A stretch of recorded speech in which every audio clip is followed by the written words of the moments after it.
So, my name is Kim, and I'm from Critical Force, and our game is called Critical Ops. Right, okay. So, first-person military shooting is what I'm seeing. Yes. How does this differ? What is this all about? Alright, so Critical Ops is primarily for mobile, so that's the biggest difference you see here. The target platforms being iOS, Android, and in fact even web or a PC over web browsers. Okay.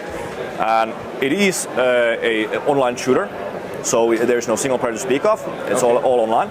And it is free to play, with more like a customer-friendly monetization you'd usually more expect from PC games such as Hearthstone and League of Legends. That way, in that sense, differs from the traditional mobile monetization. So is there like an energy system, or is it energy-free, play as much as you like? Yes, play as much as you like. We didn't want to limit the players, so we have more like cosmetics purchased for guns. As you can see on the screen, there is an AK-47 that has been painted kind of green, white stripes. Yeah. So that's the gist of our monetization.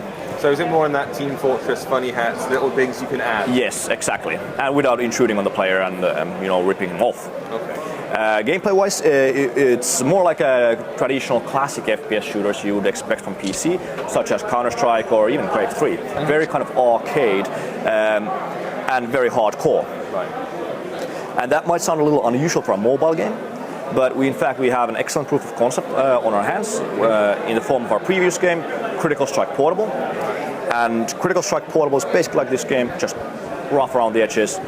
And despite that, people loved it. It amassed $25 million on Google Play. Okay. So in terms of the control system, for example, you're using the virtual sticks, as people often do in these things. So you're looking around to the left, you're looking around the screen with the right. Are you actually tapping to fire, or is it an auto? Recently, we've been seeing this a lot, actually. Yes. About things like Dead Trigger 2 and what was recently released, Unkilled, where you bring the reticle over and it starts to shoot automatically. Right. So that you don't have to lift your finger up, stop moving, fire, pull it back again. Yeah. It's a more traditional kind of, you choose when to fire. Yes, you choose when to fire, definitely. We want to go with a more classical route. And of course, shooting and moving at the same time is a little bit tricky, but that's why the gameplay is designed around that. So it's more like what you'd expect from a SWAT force. You move around the corners, you aim, and you wait for people to walk into the side or in such. Or you got to be really careful. It's especially in a team setting or a clan match. It's very, very tactical. So you're dealing with online multiplayer, real-time action. How many people are we talking? So maximum size, for example, if you're playing a team deathmatch? It's 10 versus 10 is currently the maximum size. That's pretty much like a more chaotic deathmatch type. Some people like that. And of course, the more official ranked match being 5 versus 5. Okay. That's how you run it. So, into modes, I mean, are we capturing the flag? Are we just out and out killing everybody? What's the score? So the standard mode is the bomb defusal as found in, like, let's say, Counter-Strike. So SWAT versus terrorists.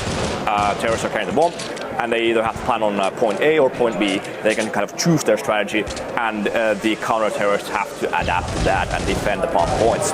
What about RPG elements? So are you upgrading your characters, your weapons? Are you improving the abilities that you guys have, or how does it work? Well, that's the key thing. In fact, we have no weapon improvements. So eventually, with the skins and everything, you can customize your weapon and even add like laser sights or a kind of different kinds of maybe a silencer. But there's this thing that they're not upgrades. They change the way the gun works, but they don't strictly improve it. So there are no pay-to-win elements in the game.